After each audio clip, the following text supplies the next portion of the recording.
विषय के ऊपर काफ़ी चर्चा चल रही थी और वो विषय जो था वो था अरावली पर्वतमाला को लेकर के, था कि नहीं? और आप लोगों के बहुत सारे कमेंट्स भी आ रहे थे कि सर अरावली पर्वतमाला पे बोलो, लास्ट बहुत सारे इश्यूज़ थे आपने वहाँ पे नहीं बोला। तो बेटा कई बार इश्यूज़ पे नहीं बोलने की कुछ बाध्यताएँ भी होती हैं कहीं पर। जब हम किसी ऑर्गेनाइजेशन में काम करते हैं तो उनकी कुछ पॉलिसीज़ भी होती है ना। लेकिन ये जो इश्यू है अरावली वाला, ये तो अपना ये कह सकते हैं एक व्यक्ति विशेष से जुड़ा हुआ है, उनकी निजता के हक से जुड़ा हुआ है, उनके जो संवैधानिक जो अधिकार हैं, स्वच्छ वायु का, स्वच्छ पानी का, उन अधिकारों के साथ जुड़ा हुआ है। हाँ जी, उनसे जुड़ा हुआ है, तो यहाँ पे तो बोलना बनता भी है। तो इसको लेकर के मैंने कल एक वीडियो भी बनाया था आप लोगों के लिए और इसी चैनल पे मैंने अपलोड भी किया था, शायद आप लोगों ने देखा भी था, उसको प्यार भी दिया है। तो फिर भी बहुत सारा कन्फ्यूजन था। तो आज हो सकता है कि कल संडे है तो संडे के ऊपर हो सकता है मे भी कोई जोधपुर में कोई इवेंट हो जहाँ पर मैं भी हो सकता हूँ इस अरावली को लेकर के। उसकी इन्फॉर्मेशन आज शाम तक मैं दे दूंगा जैसा भी होगा। मतलब एग्जैक्ट अभी 100% श्योर नहीं हूँ कि ऐसा कोई इवेंट कहाँ होगा, बट हाँ कुछ हैं ऑर्गेनाइजर जो इवेंट को ऑर्गेनाइज कर रहे हैं, कुछ पर्यावरणविद हैं, ऐसे लोग जिनको प्रकृति प्रेमी हैं, जो इन चीज़ों में एक्टिव रहते हैं ना। तो वहाँ पर एक हमारी छोटी सी पहल, एक हमारी छोटी सी पहुँच जो है ना, वो यदि सरकार तक पहुँचती तो बेहतर है। और पता नहीं क्यों, लेकिन या तो पता है इसमें ऐसा हुआ कि जो समिति बनाई गई थी ना, उस समिति ने भाई ने उसको पता ही नहीं कि अरावली बेसिकली था क्या। जहाँ तक मुझे लगता है कि जो समिति बनाई गई थी, समिति के जो मेंबर थे, उन्होंने दिल्ली और हरियाणा में घूमा, और जब दिल्ली हरियाणा में घूमा तो उन्होंने चोटियाँ ही नहीं है जिनकी ऊंचाइयाँ ज़्यादा हो, तो उन्होंने कहा सर 100 मीटर से ऊंची तो कोई चोटी ही नहीं है, इनको अरावली में क्यों काउंट करें, है ना। मतलब उनको ये पता ही नहीं था कि भाई चोटियाँ 100 मीटर से ज़्यादा भी हो सकती हैं क्या, उनको पता ही नहीं, सच्ची बात है। दूसरा, उनको ये भी नहीं, उनकी यूटिलिटी भी नहीं पता होगा कि इसकी वजह से देश के अंदर मरुस्थल का प्रसार बचा हुआ है। उनको ये भी नहीं पता होगा शायद। मतलब वो कहने में समिति बन गई, पढ़े लिखे बन गए, लेकिन ऐसे पढ़े लिखे लगता है शायद रात को अच्छे खासे 2-4 मारते हैं और उसके बाद में ज्ञान पूरा झाड़ते हैं साहब। मतलब ऐसी समिति बना दी उन्होंने।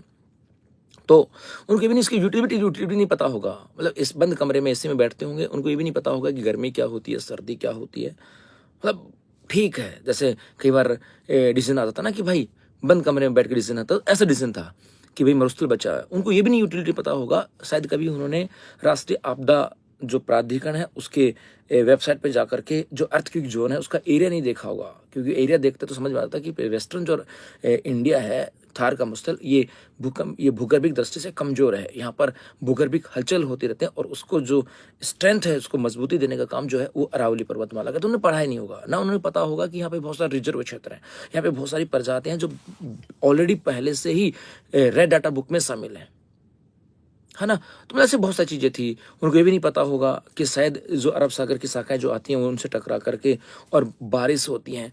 तो खैर उन्होंने तो बना दिया, उन्होंने बना भी दिया। उसके बाद में सरकार ने पारित भी किया। भाई सरकार को देखना तो चाहिए था ना कि क्या है मुद्दा क्या नहीं है। उसके बाद में बात कोर्ट तक आई और कोर्ट की एकल पीठ जो है ना, उन्होंने उसको सहमति दे दी कि हाँ ये ठीक है ठीक है। अरे मेरे भाई, जब अरावली पर्वतमाला को देखना है ना, तो आके देखो ना, राजस्थान के अंदर अरावली पर्वतमाला का लगभग 80% हिस्सा राजस्थान के अंदर है। और इस अरावली पर्वतमाला के 100 मीटर से अधिक चोटियों की बात करें तो लगभग इस अरावली पर्वतमाला में लगभग 12,000 के आसपास चोटियां हैं, लगभग 12,000 के आसपास चोटियां हैं।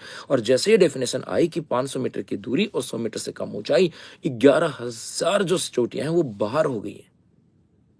लेकिन ऐसा थोड़ी ना है कि उसकी वजह से उसकी यूटिलिटी खत्म हो गई।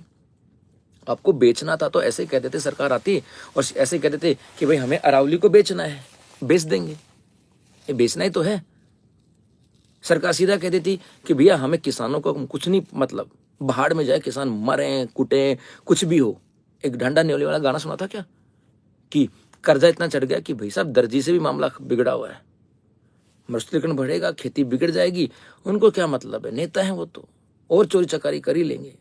ये तो पुश्तैनी काम धाम है उनका, चोरी चकारी करने का। तो क्योंकि आपने एक सुना होगा, एक हमारे एक झुंझुनू से विधायक जी थे, गुढ़ा जी, है ना। उन्होंने क्या शानदार स्टेटमेंट दिया था विधानसभा में कि साहब हरिश्चंद्र कोई नहीं है, दूध का दूल्हा कोई नहीं है।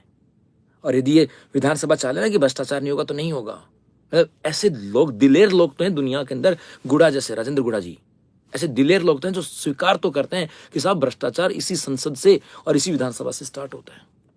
मैं तो मतलब हो सकता है मैं आज तक उनको कभी पसंद किया ना किया, लेकिन उनका जो स्टेटमेंट सुना ना, दिल खुश हुआ कि हाँ ऐसे लोग तो हैं साहब, उनको पता है कि हाँ चोरी करते हैं। तो उनका क्या है, किसान जाए भाड़ में, मजदूरीकरण बढ़ जाएगा, बारिश होगी नहीं, मरेगा तो कौन, गरीब आदमी मरेगा भी, उनके बाप का क्या जा रहा है।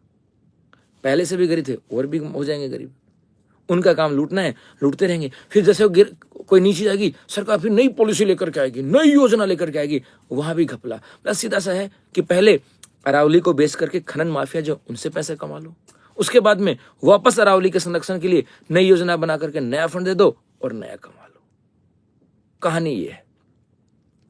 तो लेकिन अब हर धीरे धीरे सोशल मीडिया का जमाना आ गया, लोग अवेयर भी हो रहे हैं।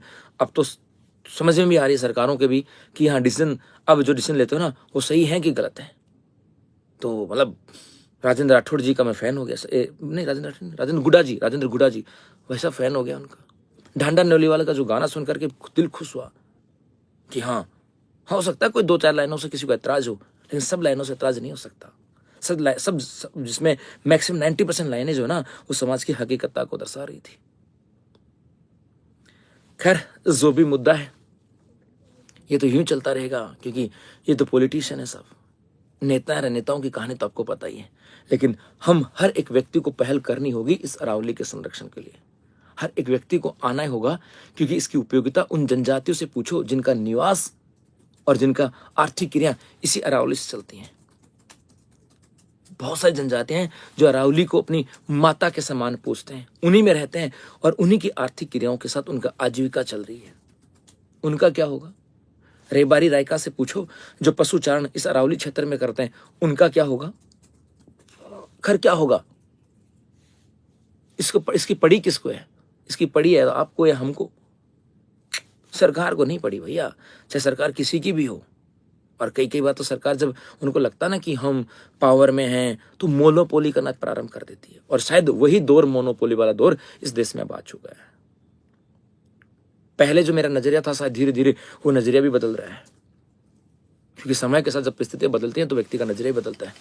तो हमें इस अरावली के संरक्षण के लिए मुहिम करनी पड़ेगी, पहल उठानी पड़ेगी, और जहां आपको लगता है कि नरेंद्र सर की जरूरत पड़ेगी, ये नरेंद्र वहां आपको आगे मिलेगा। बस इस वीडियो में इतना ही। समय पे दोबारा भी आता रहूंगा, तब तक के लिए धन्यवाद।